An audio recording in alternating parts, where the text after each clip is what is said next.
Everyone, welcome to my YouTube channel. आज के इस वीडियो के अंदर हम पढ़ेंगे भारतीय इतिहास। ठीक है, गुप्तकालीन कला व साहित्य और मुगल स्थापत्य व कला। ठीक है, अब इसके बारे में सबसे पहले हम देखते हैं गुप्त साम्राज्य की स्थापना।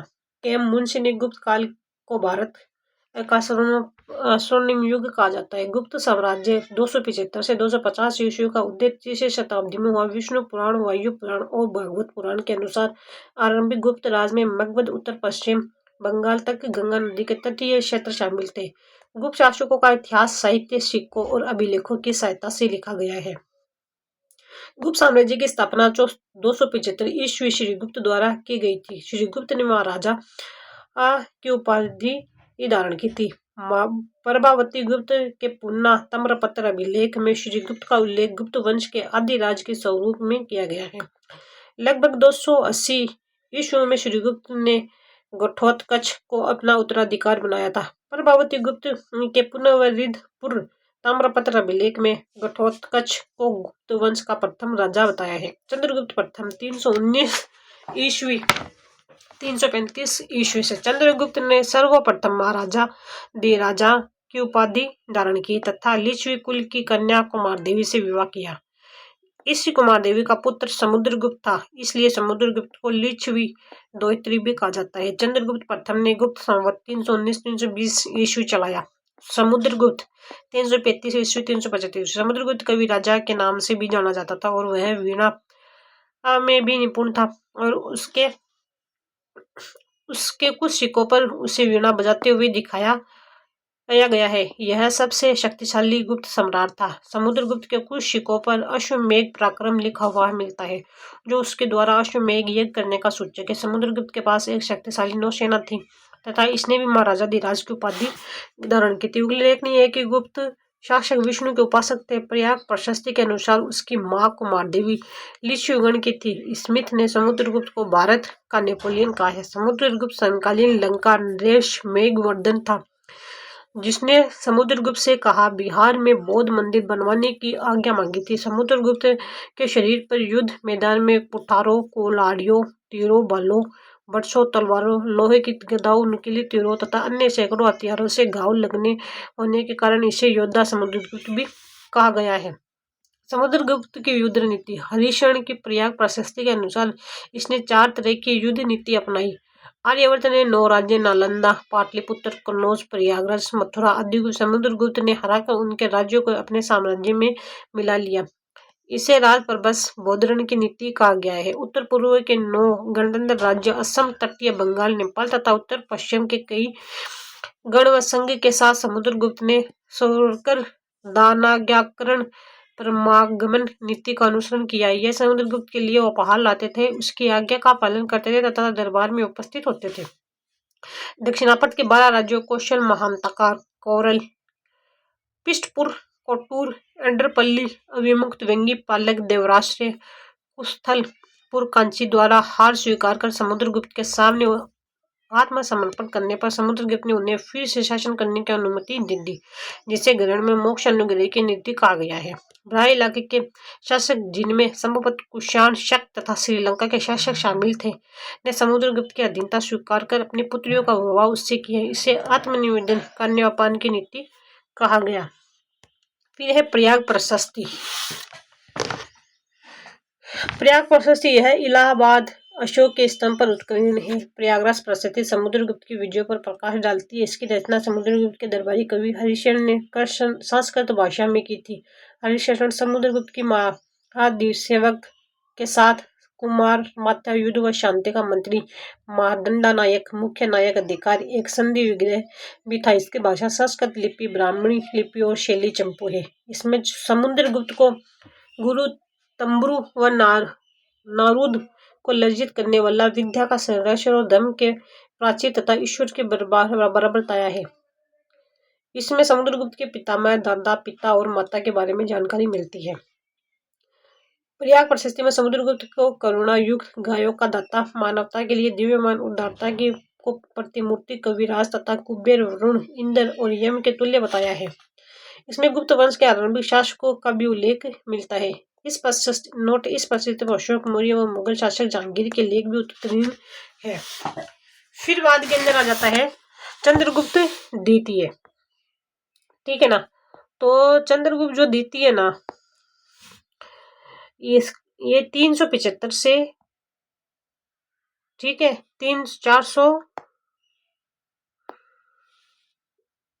450 ईस्वी, 415 ईस्वी सॉरी। फिर आ जाता है चंद्रगुप्त द्वितीय समुद्र गुप्त का पुत्र था, जो सभी गुप्त शासकों में सर्वाधिक योग्य शासक था। इसने विक्रमादित्य की उपाधि धारण की थी। चंद्रगुप्त द्वितीय ने अपनी पुत्री प्रभावती का विवाह वाकाटक नरेश रुद्रसेन द्वितीय से किया था। रुद्रसेन की मृत्यु के बाद वाकाटक को अप्रत्यक्ष रूप से गुप्त राज्य में मिलाकर उज्जैन को अपनी राजधानी बनाया। प्रभावती गुप्त चंद्रगुप्त द्वितीय 375 से 415 ईस्वी की पुत्री थी। इनका विवाह दक्कन के वाकाटक राजवंश में हुआ था। फिर है संस्कृत धर्मशास्त्रों के अनुसार महिलाओं को भूमि जैसी संपत्ति पर स्वतंत्र अधिकार नहीं था, लेकिन अभिलेखों के अनुसार प्रभावती भूमि की स्वामी थी तथा इसके द्वारा दान दिए जाने का भी उल्लेख मिलता है। प्रभावती गुप्त के 13वें राज्य वर्ष में चक्र दास द्वारा उत्कीर्ण पुना ताम्रपत्र अभिलेख से जानकारी मिलती है कि इसने दंगुन नामक गांव आचार्य चरणा स्वामी को कार्तिक शुक्ल पक्ष की द्वादशी के दिन दान में देकर ग्रह कर को दी जाने वाली रियायतें दी। ठीक है ना। फिर इसके बाद के अंदर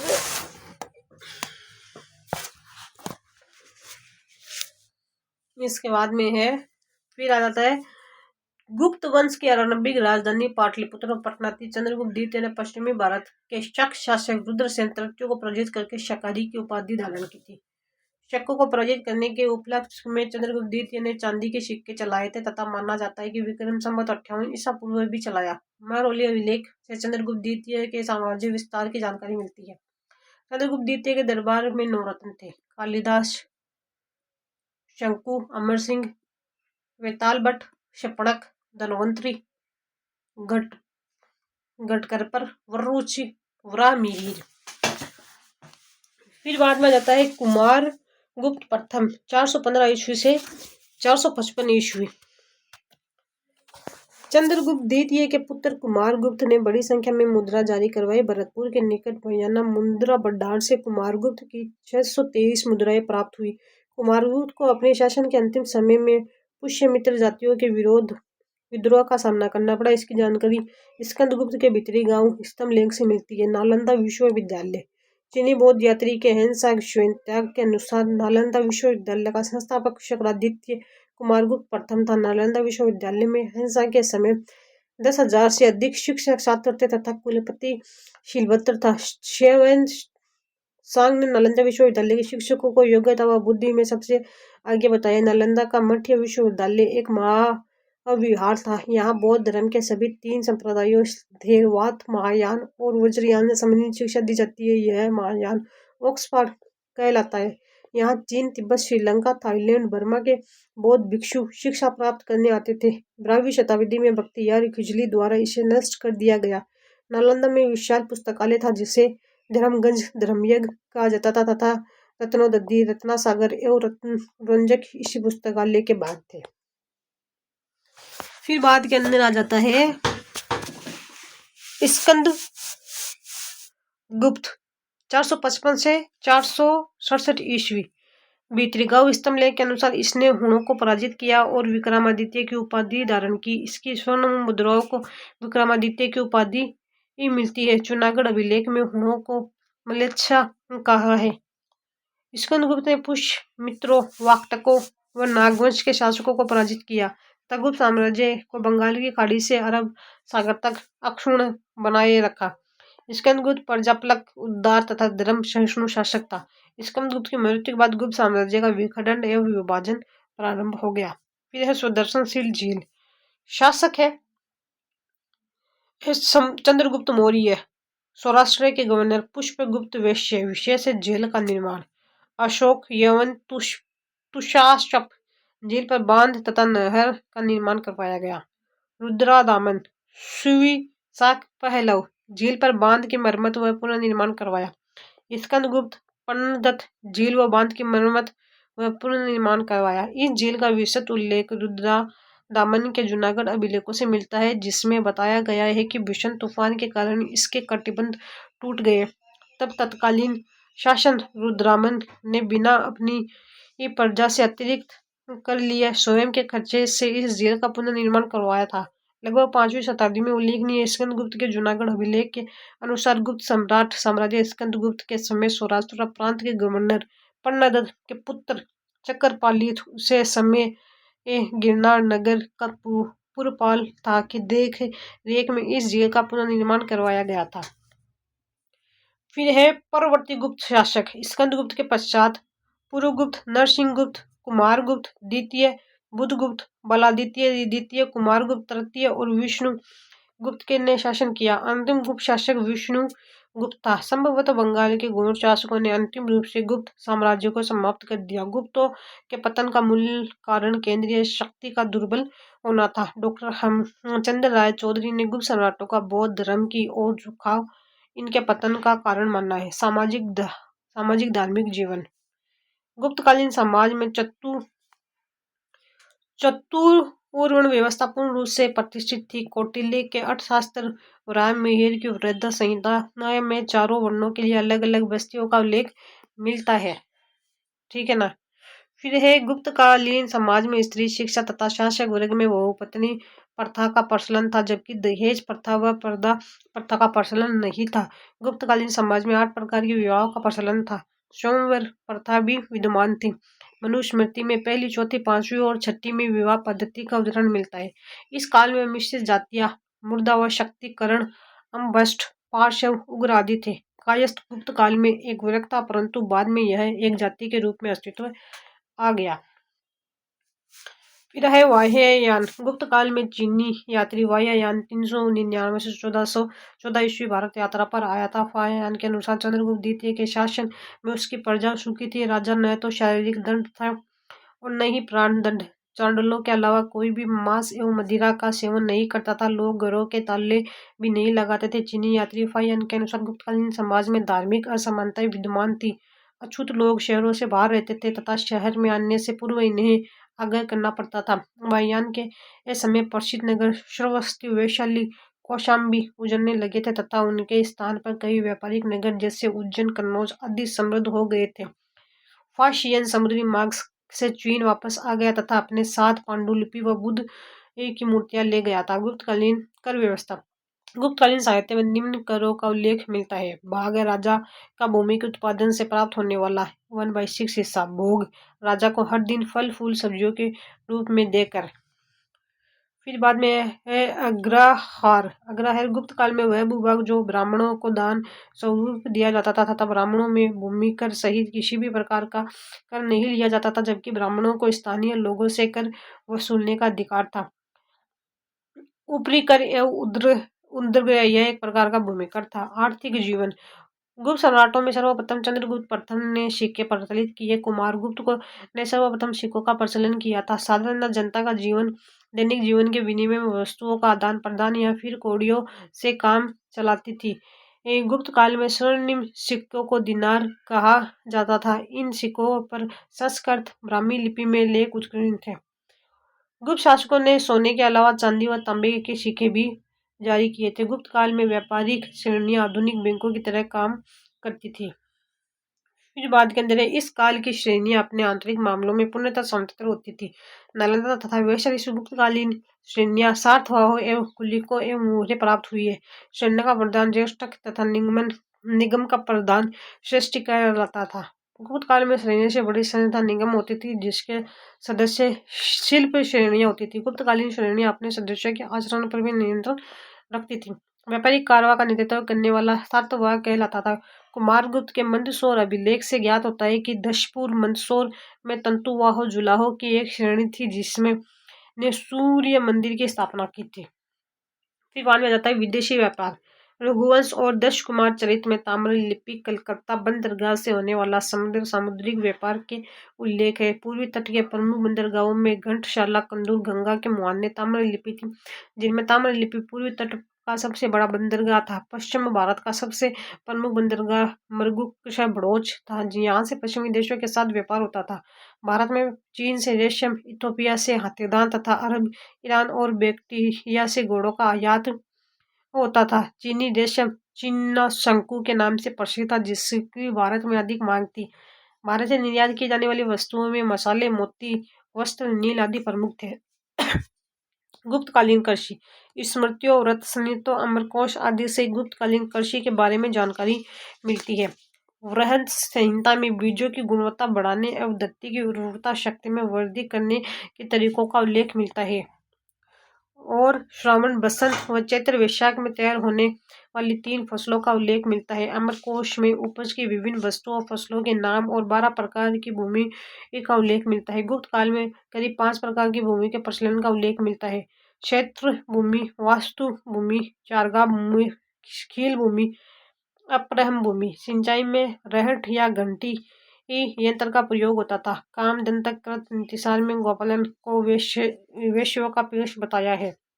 गुप्त कला, मंदिर निर्माण। गुप्तकालीन मंदिरों में वास्तु के विकास के साथ साथ शास्त्रीय नियमों का निर्धारण भी हुआ है।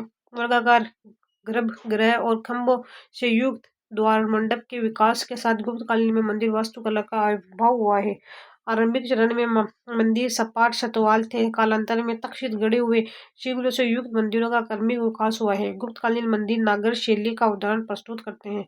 नागर शैली की प्रमुख विशेषताएं शिखर युक्त मंदिर बनने लगे, वर्गाकार चबूतरे का निर्माण, आधारशिला, गर्भगृह, सभा मंडप। शिखर प्रमुख थी। पंचायतन शैली, वल्लभी शैली इसकी उप शैलियां है। गुप्त मंदिरों के द्वार पर गंगा यमुना की मूर्तियों द्वारा अलंकरण किया गया है।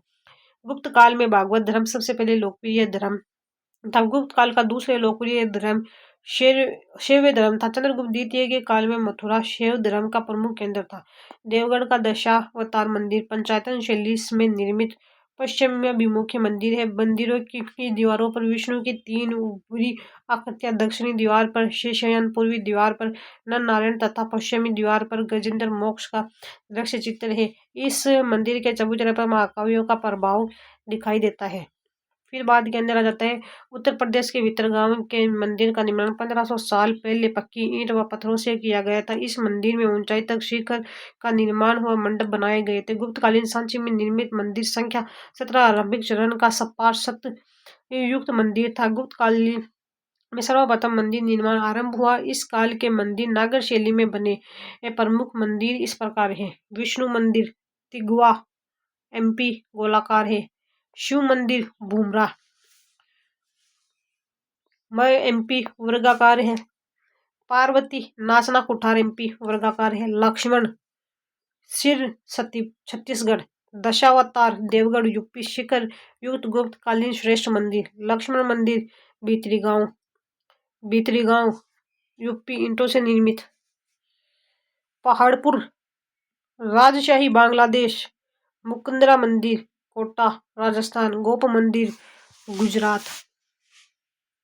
मूर्तिकला मथुरा, सारनाथ व पाटलिपुत्र गुप्तकालीन मूर्तिकला के प्रमुख केंद्र थे। ये मूर्तियां धातु, पत्थर व मिट्टी की बनाई जाती थी तथा इनमें शास्त्रीय नियमों का पालन किया जाता था। गुप्तकाल के दौरान सारनाथ के आसपास मूर्तिकला की एक नई शैली विकसित हुई, जिसकी विशेषता क्रीम रंग के बलुआ पत्थर तथा धातु का प्रयोग था। गुप्तकालीन मूर्तियों को विशुद्ध रूप से वस्त्र पहने हुए तथा आभा मंडल को गहनता पूर्वक अलंकृत किया गया था।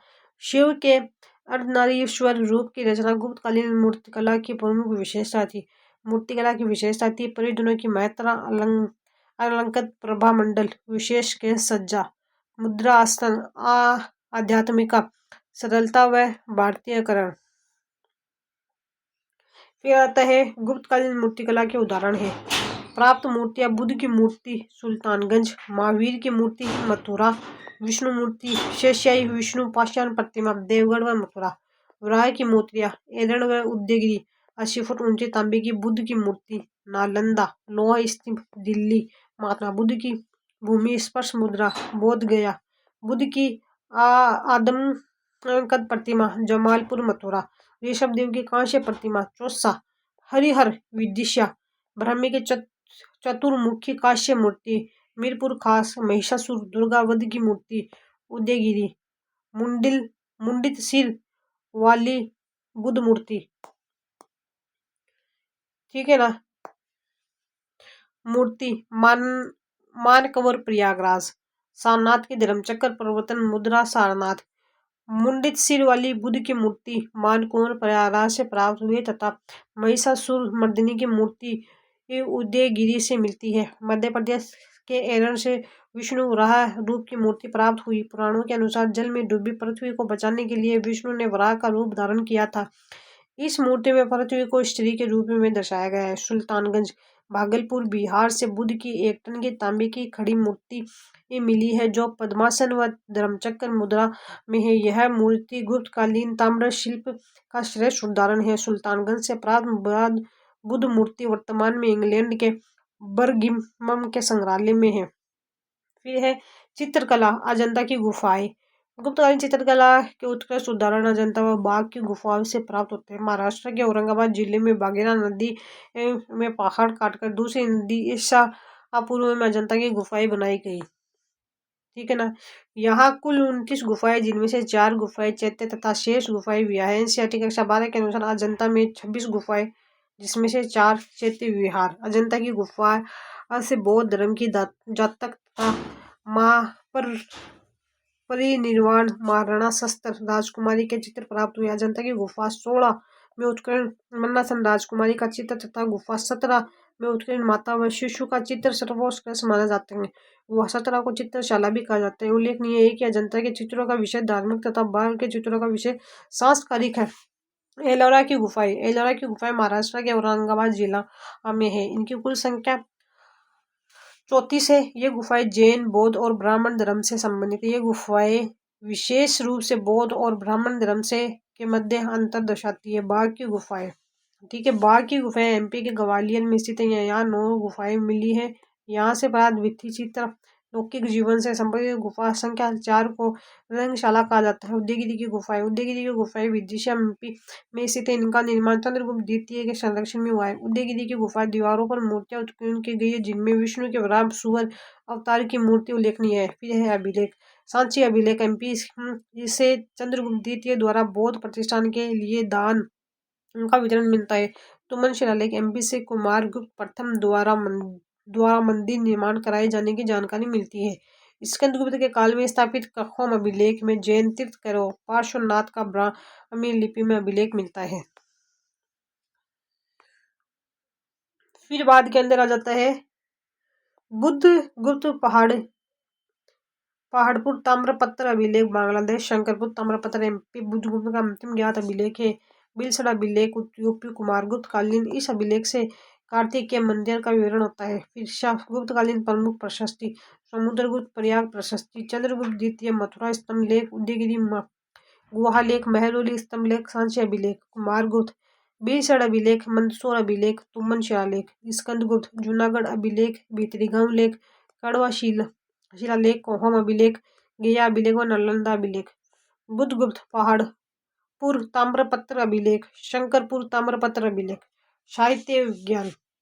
फिर है सोपनवास वदता भाष्य, लेखक के भाष्य, कामसूत्र, वात्स्यायन, मुद्रा राक्षस विशाखादत्त, अभिज्ञान, शाकुंतलम कालिदास, रघुवंश महाकाव्य कालिदास, अमरकोश अमर सिंह, चंद्र व्याकरण चंद्रो गोमीन, पंचतंत्र विष्णु शर्मा, संज्ञ कारिका ईश्वर कृष्णन, प्रमाण समुच्चय दृढ़नाग, गौड़वाहो वाकपतिराज, सेतुबंध प्रवरसेन, मेघदूत कालिदास, अष्टाध्यायी पाणिनि, हितोपदेश नारायण, रावणवध भट्टी, कीर्तार्जुनीयम भारवी, काव्यालंकार भामह, नीतिसार कामंतक, नवशासांक चरित पद्म गुप्त। फिर बाद में गुप्त काल में राज्य कार्य की भाषा संस्कृत थी। शूद्र कृत संस्कृत भाषा, मृच्छकटिकम में नायक चारुदत्त को ब्राह्मणी वाणी बताया कालिदास। गुप्तकालीन संस्कृत महाकवि कालिदास की प्रमुख रचनाएं हैं। महाकाव्य कुमार संभवम और रघुवंशम, खंड काव्य है मेघदूत और ऋतु संहार, नाटक है विक्रमोर्वशीयम मालविकाग्निमित्रम, अभिज्ञान शाकुंतलम कालिदास के नाटक राज दरबार के जीवन चित्रण इनके लिए प्रसिद्ध है। इन नाटकों में राजा और अधिकांश ब्राह्मणों को संस्कृत बोलते हुए दिखाया गया है, जबकि अन्य लोग तथा महिलाएं प्राकृत बोलते हुए दिखाए गए हैं। अभिज्ञान शाकुंतलम नाटक दुष्यंत नामक राजा और शकुंतला नामक युवती की प्रेम कहानी है। इसमें गरीब मछुआरे के साथ राजा के अधिकारियों द्वारा राजकीय अंगूठी की चोरी का आरोप लगाकर दुर्व्यवहार का उल्लेख मिलता है। फिर बाद में आता है क्षेमेंद्र ने कौंतलेश्वर दैत्य के रचयिता कालिदास को बताया है। पंचतंत्र का 50 से अधिक भाषाओं में अनुवाद किया गया है। गुप्तकालीन धार्मिक साहित्य पुराणों, स्मृतियों, रामायण एवं महाभारत को अंतिम रूप इसी काल में दिखा गया है। 500 ईसा पूर्व से 400 ईसा पूर्व के मध्य रामायण नामक महाकाव्य की रचना महर्षि वाल्मीकि द्वारा तथा पुराणों और महाभारत का संकलन वेदव्यास द्वारा किया गया है। महाभारत का विकास संस्कृत के पाठ के रूप में संकलन के साथ समाप्त न होकर सतत रूप से चल रहा है। कालांतर क्रमानुसार इसकी अनेक व्याख्याएं की गई है। महर्षि वेद व्यास द्वारा रचित महाभारत में कुरु परिवार, कौरव और पांडव के बीच लड़े हुए युद्ध का उल्लेख किया गया है। महाभारत में ही कुरुक्षेत्र के युद्ध मैदान में श्री कृष्ण द्वारा अर्जुन को दिए गए उपदेश भगवत गीता में संग्रहित है। महाभारत का समालोचनात्मक संस्करण तैयार करने हेतु 1919 भैया सुकथा के नेतृत्व में एक परियोजना शुरू की गई है। महाभारत के दृश्यों का सबसे प्राचीन मूर्ति का चित्रण अहिचित्र उत्तर प्रदेश के मंदिर से मिलता है। फिर बाद के अंदर आ जाता है पुराणों का शाब्दिक अर्थ है प्राचीन या पुराना। इनमें विष्णु, शिव, दुर्गा या पार्वती जैसे देवी देवताओं से जुड़ी कहानियों व उनकी पूजा की विधियां दी गई है। इस काल में स्त्रियों व शूद्रों को भी पुराण पढ़ने की अनुमति दी थी। कात्यायन स्मृति में कानून के 4 अंग धर्म, व्यवहार, चरित्र तथा अनुशासन बताए गए हैं। मनु स्मृति में कानून के दीवानी व फौजदारी दोनों पक्ष का विवेचन किया गया है। गुप्तकालीन विज्ञान है। गणित के क्षेत्र में दशमलव तथा शून्य की खोज भारत में हुई है। भास्कराचार्य ने लीलावती और सिद्धांत शिरोमणि नामक ग्रंथों की रचना की है। बौधायन ने पाइथागोरस प्रमेय का प्रतिपादन किया है। गुरुत्वाकर्षण सिद्धांत का प्रतिपादन ब्रह्मगुप्त द्वारा किया गया है। रसायन व धातु विज्ञान के विद्वान नागार्जुन थे, जिन्होंने पारे की खोज की तथा रस चिकित्सा प्रणाली का आविष्कार किया था। कणाद ने वैशेषिक दर्शन व अणु सिद्धांत का प्रतिपादन किया था। फिर बाद में आता है आर्यभट्ट। 5वीं शताब्दी में आर्यभट्ट ने शून्य का प्रयोग किया था। सबसे पहले आर्यभट्ट ने अपनी पुस्तक संस्कृत में आर्यभट्ट में बताया कि पृथ्वी गोल है और पृथ्वी अपनी धुरी पर घूमती है। सूर्य ग्रहण और चंद्र ग्रहण के कारणों को सर्वप्रथम आर्यभट्ट ने प्रस्तुत किया था। व्रत की परिधि मापने की विधि भी आर्यभट्ट ने खोजी थी। पाई का 4 दशमलव स्थान तक यथार्थ मान आर्यभट्ट ने ज्ञात किया था। आर्यभट्ट ने वर्ष की अवधि का सटीक आकलन किया था। आयुर्वेद विश्व की सबसे प्राचीनतम चिकित्सा पद्धति है, जो भारत की देन है। धन्वंतरि को आयुर्वेद का जनक माना जाता है। सुश्रुत विश्व का प्रथम सृजन शल्य चिकित्सक माना गया है। सुश्रुत ने सुश्रुत संहिता की रचना की। इसमें शल्य चिकित्सा की विधियों का विस्तृत वर्णन है। सुश्रुत महान ऋषि विश्वामित्र का वंशज था। फिर बात बताइए गुप्तकालीन वैज्ञानिक साहित्य। इसमें आता है पालकाप्य, हस्तायुर्वेद। पालकाप्य है हस्तायुर्वेद। आर्यभट्ट है दशागीतिक, सूत्र व अष्टक शतक। ब्रह्मगुप्त ब्रह्मपुष सिद्धांत, खंड साधक। धन्वंतरि नवीनतम। वराहमिहिर पंच सिद्धांत, रज संहिता, रज जातक, लघु जातक। वाग्भट अष्टांग हृदय आयुर्वेद ग्रंथ। भास्कर प्रथम भाष्य तथा आर्यभट्ट के ग्रंथ पर टीका लिखी। सुश्रुत संहिता, शल्य चिकित्सा की विधियां, नीतिसार, कामंडक। फिर है ब्राह्ममिहिर, भारतीय व यूनानी ज्योतिष का समन्वय कर रोमक तथा पोलिश का सिद्धांत प्रतिपादित किया तथा इन्होंने वर्गमूल, घनमूल निकालने की पद्धति और खगोल विज्ञान की विस्तृत विवेचना की है। मोरली लोह स्तंभ, कुतुब मीनार परिसर दिल्ली में स्थित मोरली का लोह स्तंभ गुप्त काल की धातु कला का उत्कृष्ट उदाहरण है। यह चंद्रगुप्त द्वितीय के समय स्थापित किया गया था। इसका निर्माण 1500 साल पहले हुआ था, जो जंग प्रतिरोधी संरचना के लिए उल्लेखनीय है। इसकी ऊंचाई 7.2 मीटर है और वजन 3 टन से ज्यादा है। इस पर चंद्र नाम के शासक का उल्लेख है। इस लेख के अनुसार चंद्रगुप्त ने पश्चिम में बहलिक बैक्टीरिया व पूर्व बंगाल तक अपनी सत्ता का विस्तार किया है। विविध है। गुप्त काल में आभूषण बनाने का शिल्प भी उन्नत अवस्था में था। आभूषण बनाने के लिए स्वर्ण एवं रजत के अलावा विभिन्न प्रकार के रत्नों का बहुलता से प्रयोग किया जाता था। वराह संहिता में 22 प्रकार के रत्नों का वर्णन मिलता है। इलाहाबाद के निकट भीत नामक स्थल पर गुप्तकालीन हाथी दांत की बनी 2 मुद्रें प्राप्त हुई।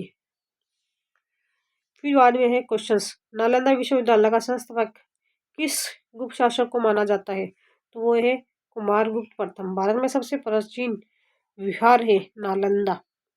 नालंदा महाविहार के संबंध में अधोलिखित कथनों पर विचार कीजिए। तो इसमें से फर्स्ट और सेकंड दोनों सकते हैं। हेंसा के अनुसार कुमारगुप्त प्रथम द्वारा महाविहार की स्थापना की गई थी। यह माना जाता है कि महाविहार बख्तियार खिजली के द्वारा नष्ट कर दिया गया था। नालंदा विश्वविद्यालय के संदर्भ में धर्मगंज था, तो एक पुस्तकालय था धर्मगंज। नालंदा विश्वविद्यालय में रतन सागर क्या था? पुस्तकालय था। गुप्तकालीन में पार्वती मंदिर कहाँ स्थित है? नचना कुठार। चित्रकला और मूर्तिकला पर महाकाव्य का प्रभाव गुप्त काल में दिखाई देने लगता है। निम्नलिखित में से किस पर रामायण के विषयों का अंकन नहीं हुआ है?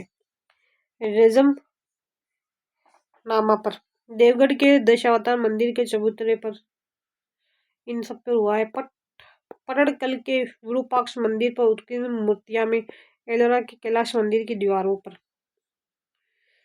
फिर सुमेलित करना है। दशावतार मंदिर जो है ना वो है देवगढ़ के अंदर। विष्णु मंदिर जो है ना वो है तिगुआ के अंदर। शिव मंदिर है बुमरा के अंदर। लक्ष्मण है शिरपुर के अंदर। पार्वती है नाचना कुटार। फिर गुप्तकालीन मंदिर नहीं है, तो जो गुप्तकालीन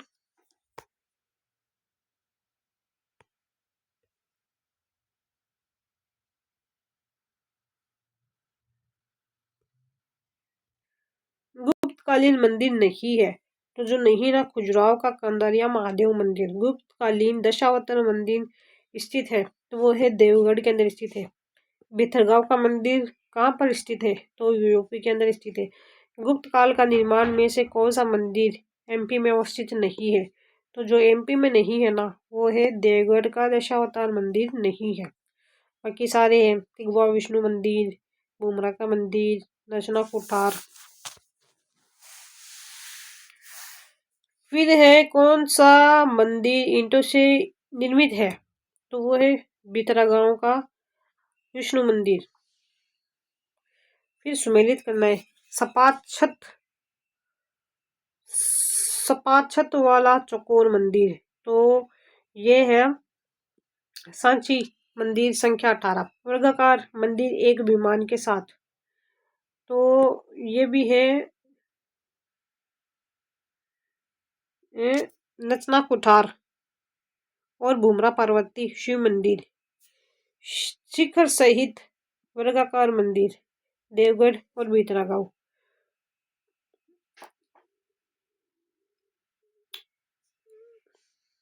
गोलाकार मंदिर तिगवा का विष्णु मंदिर। गुप्तकालीन मूत्रकला से संबंधित कौन सा कथन सत्य है? तो सत्य सारी है। मथुरा सारनाथ पाटलिपुत्र मूर्तिकला के प्रमुख केंद्र थे। मूर्तियां धातु पत्थर एवं मृत्यु से बनाई जाती है। शिव के अर्धनारीश्वर रूप की रचना भी इसी समय की गई थी। मुंडी सिर वाली गुप्तकालीन बुद्ध मूर्ति प्राप्त हुई है मानकुवर प्रयागराज से। कौन सी गुप्तकालीन पाषाण प्रतिमा नहीं है? तो सुल्तानगंज नहीं है। बाकी सारी है। देवगढ़ शेषाई विष्णु है। सारनाथ की धर्मचक्र पर्वतारोहण मुद्रा है। उदयगिरी गुहा के बरा है। गुप्तकालीन महिषासुर मर्दिनी की मूर्ति कहाँ से प्राप्त हुई है? उदयगिरी से हुई है। किस स्थल से गुप्तकालीन बुद्ध की 1 टन की तांबे की खड़ी मूर्ति मिली है? सुल्तानगंज से। गांधार मूर्तिकला के शिल्पकार थे यूनानी। अजंता की गुफाएं कौन सी नदी घाटी के पहाड़ को काटकर बनाई गई थी? बागोरा नदी घाटी। अजंता की गुफाएं निम्न में से किससे संबंधित है? तो वो संबंधित है जातक कथा है। अजंता के किस गुफा को चित्रशाला कहा गया है? 17वीं। भारत के अलावा संस्कृति के इतिहास के संबंध में कौन सा कथन सुमेलित है? तो जो सुमेलित ना वो फर्स्ट और थर्ड है। फर्स्ट और थर्ड। बुद्धि के महापरिनिर्वाण की एक भव्य प्रतिमा, जिसमें ऊपर की ओर अनेकों देवी संदिग्ध तथा नीचे की ओर उनकी दुखाई अनुयायी दर्शाई गई है। ठीक है ना। अजंता विशाल गोलशमो पर उत्कीर्ण अर्जुन की तपस्या, गंगा अवतरण। मामल्लपुरम एलोरा के गुहा मंदिर से संबंधित है। तो एलोरा की गुहा मंदिर से संबंधित है हिंदू धर्म से, बौद्ध धर्म से और जैन धर्म से। हिंदू धर्म, बौद्ध धर्म, जैन धर्म। ऐतिहासिक एलोरा गुफाएं इसके समीप स्थित है। औरंगा के ऐतिहासिक एलोरा गुफाएं समीप है औरंगाबाद। फिर है प्राचीन भारत में गुप्त काल से संबंधित गुफा चित्रांकन के केवल 2 उपाय उपलब्ध है। इनमें से एक अजंता की गुफाएं में किया गया चित्रांकन एवं गुप्तकालीन के चित्रांकन, दूसरा अवशिष्ट किस स्थान पर स्थित है। बाघ गुफाएं गुप्तकालीन मंदिर किस शैली से में निर्मित किए गए हैं। नागर शैली में निर्मित किए हैं गुप्तकालीन के मंदिर। फिर बाद में है सत्य कथन ढूंढना, हमको नीचे दिए कथनों में से सही को चुनिए। तो फर्स्ट, सेकंड और थर्ड। कुछ गुप्त शासक भगवान शिव के उपासक थे। मंदिरों में मूर्ति पूजा गुप्त काल से हिंदू धर्म की सामान्य विशेषता बन गई है। गुप्त राजाओं ने विभिन्न धार्मिक संप्रदायों के प्रति सहिष्णुता की नीति का पालन किया है। फिर आते कि किसी स्थलों पर विचार कीजिए, इनमें से सही ढूंढना है। अजंता की गुफाएं है, लेपाक्षी मंदिर, सांची स्तूप। पश्चिम भारत में पार्थिव शैलकृत गुफाएं कहाँ है। नासिक, एलोरा और अजंता। भारत के सांस्कृतिक इतिहास के संबंध में पंचादन शब्द किससे निर्देशित करता है। तो ये करता है मंदिर रचना शैली को। सूची फर्स्ट को सूची सेकंड से सम्मिलित करना है। तो इसका आंसर जो है वो थर्ड है। तो समुद्रगुप्त जो है ना वो है प्रयागराज, प्रयाग। चंद्रगुप्त सेकंड जो है ना वो है महरौली। कुमारगुप्त जो है ना वो है बिलसड़। और स्कंदगुप्त जो है ना भीतरी। गुप्तकालीन ग्रंथों का कौन सा युग असुमेलित है। असुमेलित ढूंढना है। तो जो असुमेलित ढूंढना वो पंचतंत्र अमर सिंह जो है वो असुमेलित है। मर्कटिकम, शुद्रशक, मुद्राक्षी, मुद्राक्षस, विशाखदत्त, अभिज्ञान शाकुंतलम, कालिदास। प्राचीन भारत का ग्रंथ जिसका 15 भारतीय एवं 14 विदेशी भाषाओं में अनुवाद हुआ है। पंचतंत्र। पंचतंत्र के लेखक हैं विष्णु शर्मा है। पुस्तक लेखक सम्मिलित कीजिए। जो सम्मिलित में है third fourth two one. Third fourth two one. Amarkosh, Rajashekhar. Amarkosh जो है ना अमर सिंह। काव्य मीमांसा, राजशेखर। व्रत कथा, गुड्डाड़े। स्वपन वास, वदतम भाष। गुप्त काल रचना में रचा गया है। अमरकोश रचा गया है। नाटक भास्कृत से नहीं है। रत्नमाला नहीं है। कीर्तार्जुनीय किसके द्वारा लिखित है। भारवी के द्वारा। फिर बाद में है भास जो है ना वो है मध्यम वयोग। और भट्टी जो है ना वो है रावण वध। भामह जो है ना वो है काव्य अलंकार। भारवी जो है कीर्तार्जुनीय में सम्मिलित करनी है। 4 3 2 1 4 3 2 1 4 3 2 1। भारवी जो है कीर्तार्जुनीय। और शूद्रक जो है ना मर्कटिकम। विशाखदत्त जो है देवीचंद्र गुप्तम। विष्णु शर्मा पंचतंत्र। शूद्रक द्वारा लिखी गई हुई प्राचीन भारतीय पुस्तक मर्कटिकम का विषय था एक धनी व्यापारी और एक गणिका की पुत्री की प्रेम गाथा। अष्टधाई का लेखक था तो पाणिनि था। गुप्तकालीन विज्ञान से संबंधित कौन सा कथन असत्य है। असत्य है ब्रह्मगुप्त रसायन व धातु विज्ञान के विद्वान थे, ये गलत है।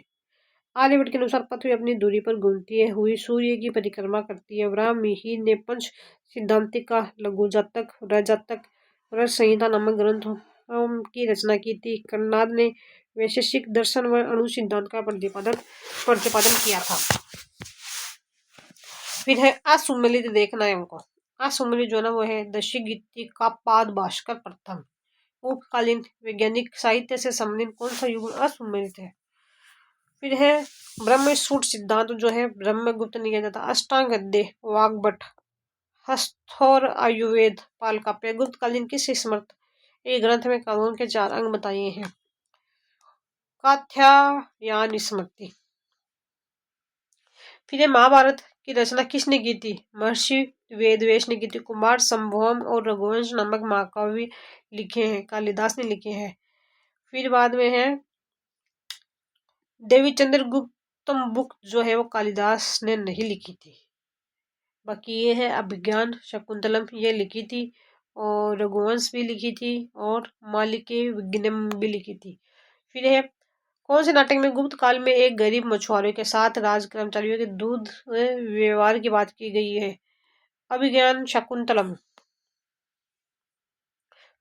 फिर कौन सा नाटक कालिदास का नहीं माना जाता है? तो यह गिरोह नहीं माना जाता, जबकि अभिज्ञान शकुंतलम, मालविकाग्निमित्र, विक्रमोर्वशीय निम्न में से कौन सी रचना कालिदास की नहीं है?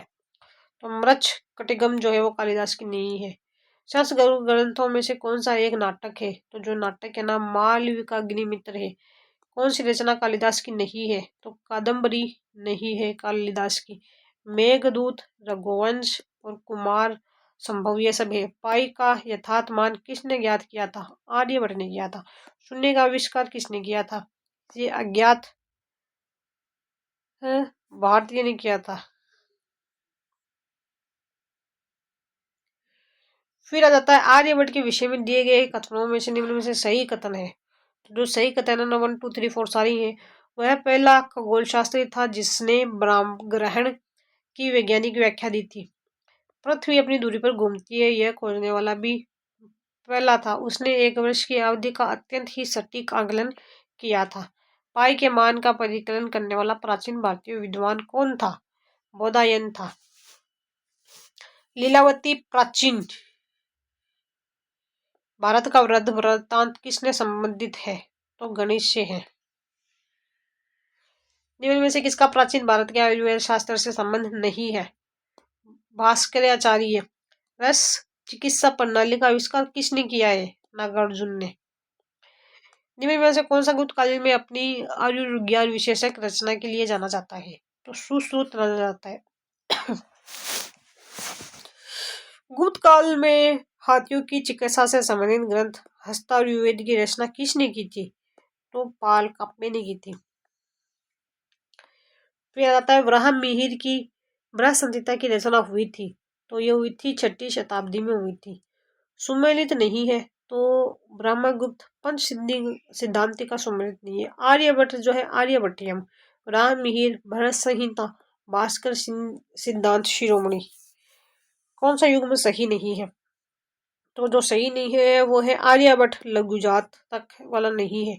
विशाखदत्त, देवीचंद्र गुप्त, पाल काप्य, हस्तायुर्वेद, ब्रह्ममिहिर, पंच सिद्धांत कौन सा ग्रंथ ब्रह्ममिहिर रचित नहीं है? तो जो रही है वो है 10 गीतिका सूत्र नहीं है। किस गुप्तकालीन कृति में गोपालन निवेशों का पेशा बताया गया है? नीति सार में बताया गया है। फिर बाद में है बृहत संहिता। गुप्तकालीन कृति में 22 प्रकार के रत्नों का उल्लेख मिलता है। फिर बाद में आ जाता है मुगल कालीन स्थापत्य कला। मुगल वास्तु शिल्प में भारतीय वास्तुकला तथा अरब ईरानी वास्तुकला का समन्वय मिलता है। मुगल शासकों ने स्थानीय कला संस्कृति को अपनाते हुए अपने साथ लाई हुई तकनीकों का समावेश किया। इस मिश्रण से भवन निर्माण की तकनीकों अस्तित्व में आई, जिन्हें वास्तु रूपों से इंडो इस्लामिक या इंडो सार्वजनिक इंडो और आर्निक वास्तुकला कहा जाता है। फिर बाद में आ जाता है अरबसक। इस्लाम में सजीव मानव पशु पक्षी आदि के किसी भी रूप की प्रतिकृति बनाना मना है, इसलिए उन्होंने प्लास्टर या पत्थर पर बेल बूटे, स्वास्तिक, शूल लेखन तथा ज्यामितीय प्रतिरूप का चित्रांकन किया है, जिसे अबस्कक शैली कहा जाता है। बाबरकालीन कला। बाबर फारसी, अरब की तुर्की भाषा का कुशल जानकार था। बाबर ने तुर्की भाषा में अपनी आत्मकथा तुजुक ए बाबरी की रचना की थी। यह गद्य लेखन का उत्कृष्ट उदाहरण है। इसमें बाग निर्माण की योजनाओं तथा उनके बयानों बनाने में बाबर ने अपनी रुचि का वर्णन किया है। मुगल दरबार की राजभाषा फारसी थी। यह बाग दीवार से घिरे होने के साथ ही कृत्रिम नहरों द्वारा 4 भागों में विभाजित आयताकार अहाते में स्थित है। 4 हिस्से में बनते होने के कारण ये 4 भाग कहलाते थे। इनमें जलापूर्ति फारसी पनचकियों और बावलियों द्वारा की जाती थी। बाबर ने अपनी आत्मकथा में प्रमुख चित्रकार बेहज़ाद व शाह मुजफ्फर का उल्लेख किया है। बेहज़ाद ईरानी की चित्रकला शैली का प्रमुख वास्तुकार। शाह मुजफ्फर बाबर की केश सज्जा का आकर्षक चित्र बनाता था। बाबर के काल में पानीपत, काबुली मस्जिद, संभल उत्तर प्रदेश तथा अयोध्या बाबरी मस्जिद का निर्माण करवाया था। बाबर ने आगरा तथा धौलपुर में बाग बागे नीलोफर का निर्माण करवाया था। जमाली कमाली मस्जिद का निर्माण 1520 ईस्वी के दशक के आखिर में करवाया गया था। नोट है, व्यवस्थित रूप से 4 बाग बनाने की परंपरा अकबर के काल में प्रारंभ हुई थी। बाबरी मस्जिद का निर्माण बाबर के सेनापति मीर बाकी ने करवाया था। चरबा मुगल काल में चिंकारा के पारदर्शी खाल पर बना चित्र था। हुमायूं कालीन कला। तो हुमायूं का दिन जो कला है ना, स्थापत्य कला, दीन पनाह हुमायूं ने 1533 में दीन पनाह धर्म का शरण स्थल नामक नवीन नगर की नींव रखी। आधुनिक इतिहास कार इसी नगर का संबंध पांडवों की राजधानी इंद्रप्रस्थ से जोड़ते हैं। आज इसे पुराने किले का नाम से जाना जाता है। चित्रकला हुमायूं फारस में निवासन के दौरान वहाँ की चित्रकला से अत्यधिक प्रभावित हुआ है। हुमायूं के काल में मुगल चित्रकला की शाखा की शुरुआत हुई। हुमायूं ने निगार खाना चित्रों की कार्यशाला स्थापित की है। फारस के दरबार से हुमायूं के साथ अनेक चित्रकार मुगल दरबार में आए थे। उनमें प्रसिद्ध चित्रकार मीर सैयद अली फारस, अब्दुल समद, मीर मुसव्विर और दुस्त महमूद थे। मीर सैयद अली व मीर मुसव्विर पिता पुत्र थे। मीर सैयद अली और अब्दुल समद दोनों छवि चित्र बनाने के लिए जाने जाते थे। फिर आ जाता है साहित्य। हबीब उस शियार तथा कानून ए हुमायूं की रचना ख्वाजा मीर ने की थी। मिर्जा हैदर दौलत द्वारा लिखित तारीख रशीदी में हुमायूं व शेरशाही के मध्य हुए बिलग्राम या कन्नौज युद्ध का आंखों देखे वर्णन है। शेरशाह सूरी कालीन कला। शेरशाह सूरी ने दिल्ली के नए नगर छठे नगर की नींव रखी, जो शेरगढ़ दिल्ली शेरशाही कहलाया। शेरशाह सूरी द्वारा दिल्ली के पुराने किले में किला एक कुहना मस्जिद का निर्माण करवाया। बिहार में रोहतासगढ़ नामक किले का निर्माण तथा सासाराम बिहार में शेरशाह ने स्वयं का मकबरा बनाया, जो शेरशाह के काल में भारत में सबसे बड़ा मकबरा था। अकबर कालीन कला। स्थापत्य कला। अकबर के शासनकाल में कई तरह के वास्तु कलात्मक नवाचार हुए। अकबर के वास्तुलिपियों ने उसके पूर्वज तैमूर के मकबरे से प्रेरणा ली थी। 4 बाग बनाने की परंपरा अकबर के समय शुरू हुई। एक दूसरे को काटती हुई नहरें 4 बाग योजना की प्रमुख विशेषता थी। हुमायूं का मकबरा। ठीक है, अकबर के शासनकाल की पहली इमारत दिल्ली स्थित उसके पिता हुमायूं का मकबरा था। इसका निर्माण 1562 से 1571 ईस्वी में हुमायूं की पत्नी हाजी बेगम की देखरेख में किया गया था, जिसे बनाने में 8 वर्ष का समय लगा था। इसके प्रमुख वास्तुकार मिराज मिर्जा गयास फारसी थे। यह मकबरा निजामुद्दीन औलिया की दरगाह के पास बनाया गया था। मकबरे को उद्यान के मध्य ऊंचे चबूतरे पर बनाया गया, जो 4 बाग के बीचों बीच स्थित था। लाल बलुआ पत्थर से निर्मित इस मकबरे के शिखर तथा किनारे पर संगमरमर का गोल गुंबद है।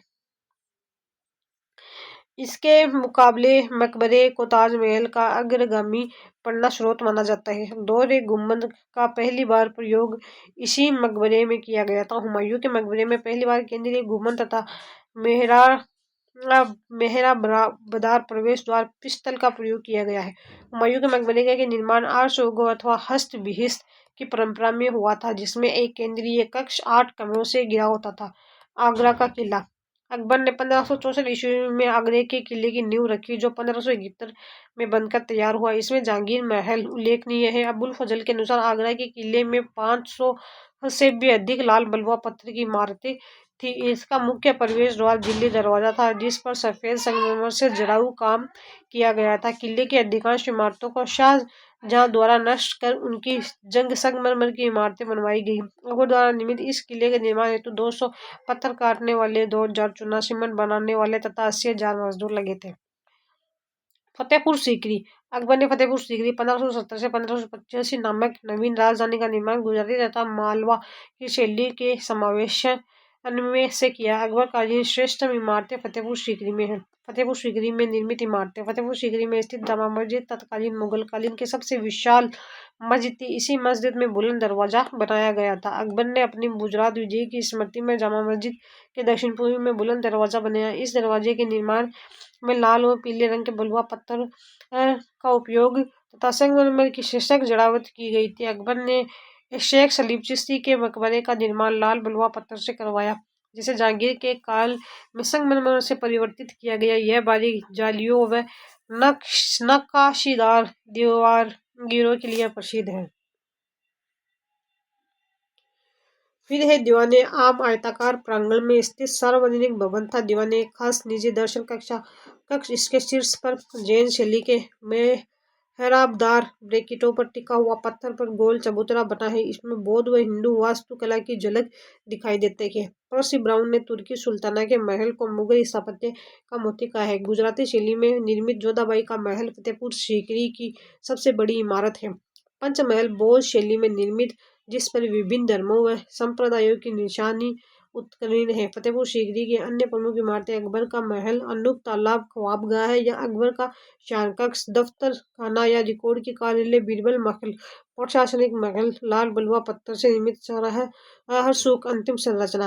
अकबर कालीन अन्य स्थापत्य कला। अकबर द्वारा लाल बलुआ पत्थर से निर्मित इलाहाबाद के किले को पूर्वी भारत में लगातार उत्तर पुतल का प्रत्यु तक कहा जाता है। अकबर ने अजमेर में दुर्ग बनाया, जिसे अकबर का दौलत खाना तथा राजस्थान का प्रवेश द्वार कहा जाता है। अकबर ने लाहौर के किले का भी निर्माण कराया, जिसे उत्तर पश्चिम का रक्षक कहा जाता है। 1590 में वृंदावन में लाल बलुआ पत्थर से गोविंद देव जी के मंदिर का निर्माण करवाया गया, जिसमें 2 प्रतिच्छेदी मेहराबों का प्रयोग हुआ। वास्तुकला की यह शैली उत्तर पूर्वी ईरान खुरासान से आई थी। फतेहपुर सीकरी में भी इस शैली का प्रयोग किया गया है।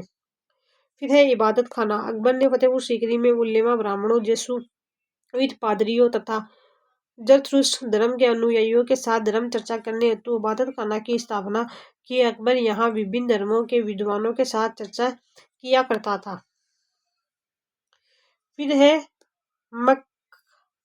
मकतब खाना। अकबर ने विभिन्न संस्कृत ग्रंथों का फारसी में अनुवाद करने हेतु फतेहपुर सीकरी में मकतब खाना अनुवाद ब्यूरो की स्थापना की। यहाँ भारत रामायण, लीलवती तथा योग वशिष्ठ जैसे संस्कृत ग्रंथों का फारसी में अनुवाद किया गया था।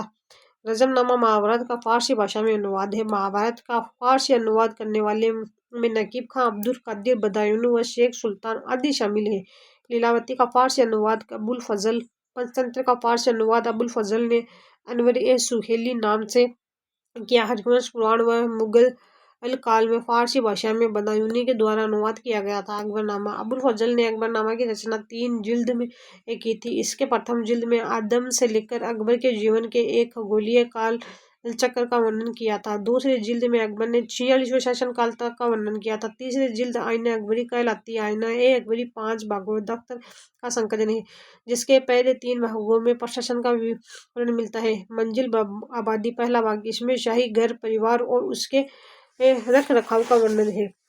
सिपह आबादी दूसरा भाग, सैनिक व नागरिक प्रशासन और नौकरों की व्यवस्था का वर्णन है। मुल्क आबादी तीसरा भाग, इसमें साम्राज्य व प्रांतों के वीर पहलुओं तथा राजस्व की दरों के आंकड़ों की जानकारी तथा 12 प्रांतों का उल्लेख किया गया है।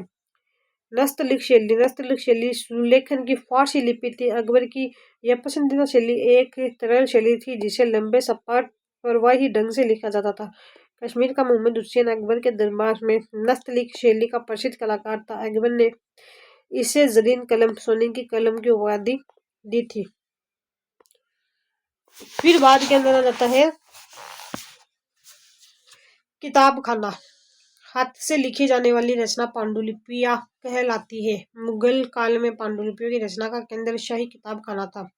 यह एक लिपि घर था जहां बादशाह की पांडुलिपियों का संग्रह किया जाता था तथा नई पांडुलिपियों की रचना की जाती थी।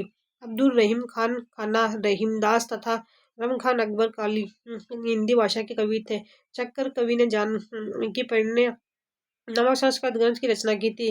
अकबर कालीन की प्रमुख रचनाएं ताज किरात ए वाकयात, जोहर, आफत आफ्ताबची, तोहफा ए अकबर शाही, अलबास खां सरवानी, तज़किरा ए हुमायूं व अकबर, बायजीद बयात, तारीख ए अकबरी, आरिफ कंदारी, मायूनामा, गुलबदन बेगम, रामचरित मानस, तुलसीदास, तारीख ए अल्फी नामक पुस्तक बदायूं के अनुसार यह 7 विद्वानों के बोर्ड द्वारा लिखी गई थी। इसमें इस्लाम के 1000 वर्षों के इतिहास का उल्लेख हुआ है। आईना ए अकबरी के अनुसार अकबर के दरबार में 36 कुशल संगीतज्ञ थे, जिनमें तानसेन सबसे प्रसिद्ध संगीतज्ञ था। अबुल फजल के अनुसार 1000 वर्ष में भी तानसेन जैसा संगीतज्ञ पैदा नहीं हो सकता। फिर है चित्रकला। अबुल फजल ने चित्रकार एक जादुई कला के रूप में वर्णन किया है। अबुल फजल के अनुसार अकबर के दरबार में 100 से अधिक चित्रकार थे। फिर आता है हमजानामा। अकबर कालीन चित्रकला के प्रारंभिक चित्र हमजानामा में प्राप्त होते हैं। इसके प्रत्येक खंड में 100 चित्र है।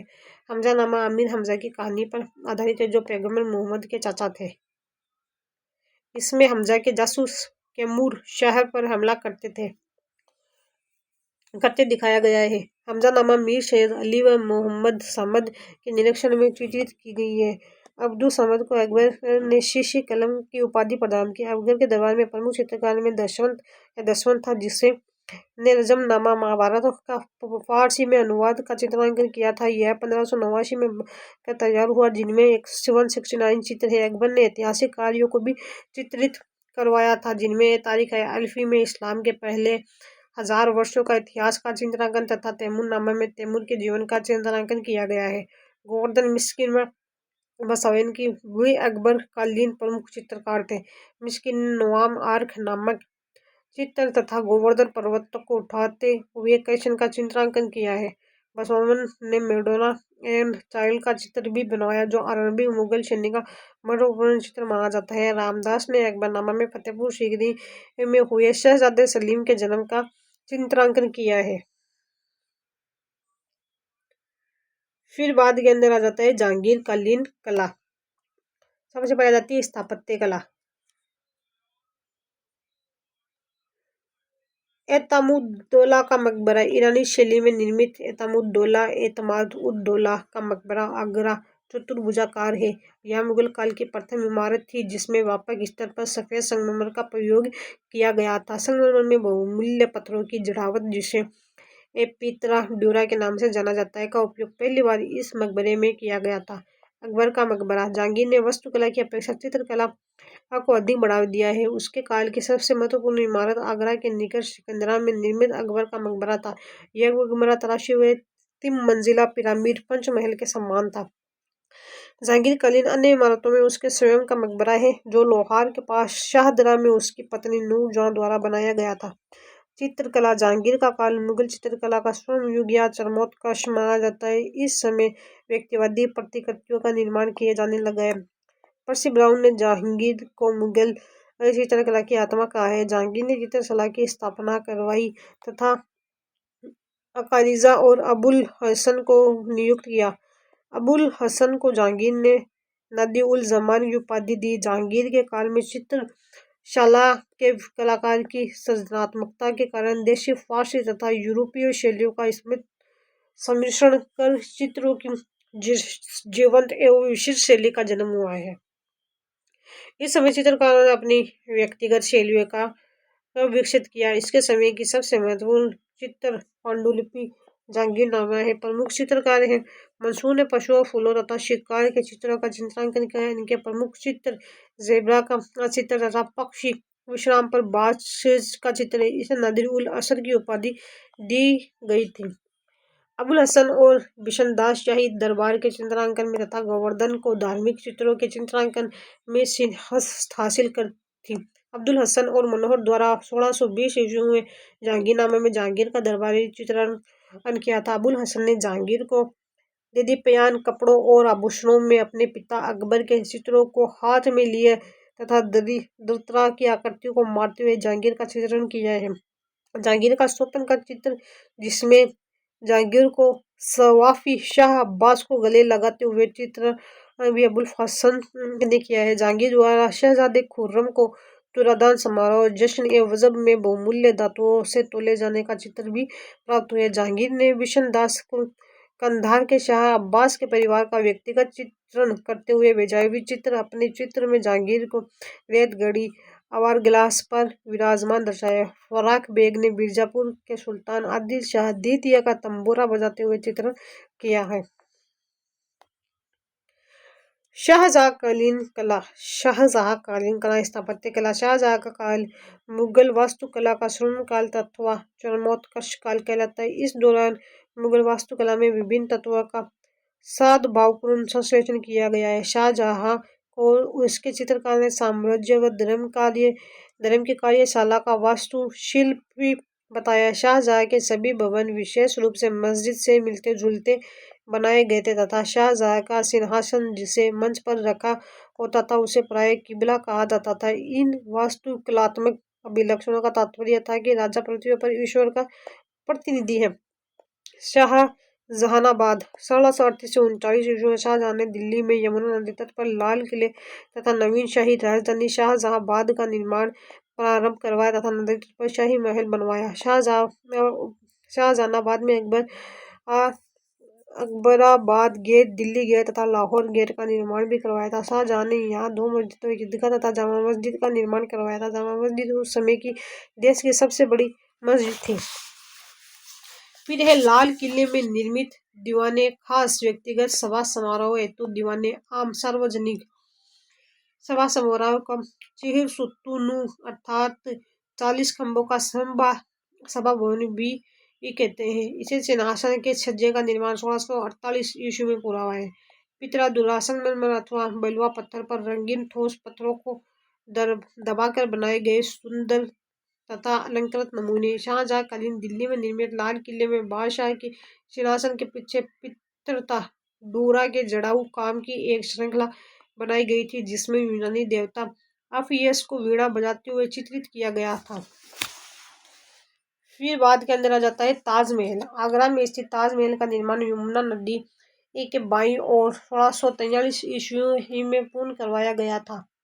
ताजमहल के निर्माण वास्तुकला की नदी तट बाग योजना का प्रयोग किया गया था। ताजमहल के वास्तुकार उस्ताद अहमद लाहौरी उस्ताद ईशा खां थे। शाहजहां की पत्नी मुमताज महल अर्जुमंद बानो बेगम की याद में निर्मित इस इमारत का निर्माण 4 बाग के मध्य ज्यामितीय पद्धति के अनुसार करवाया गया था।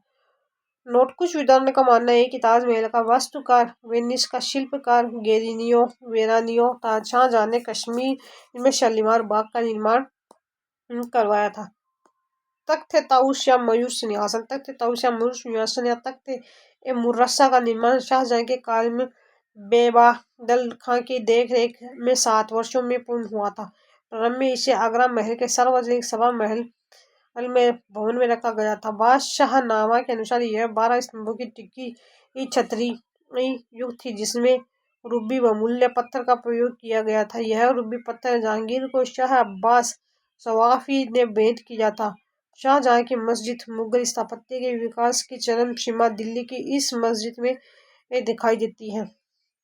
चित्रकला। शाहजहांकालीन चित्रकला में कल्पना व प्रलेखन का समावेश हुआ। इस समय आदर्शवादी चित्रण पर अधिक बल दिया गया। शाहजहां के दरबार में फय्याज नामक प्रसिद्ध चित्रकार था जिसके चित्र पाशानामा में मिलते हैं। इसके प्रमुख चित्रकार में जहांगीर द्वारा शहजादे खुर्रम को पगड़ी देते हुए का चित्र तथा आगरा में औरंगजेब के विवाह से पूर्व शाहजहां द्वारा सम्मान किए जाने का प्रमुख चित्र है।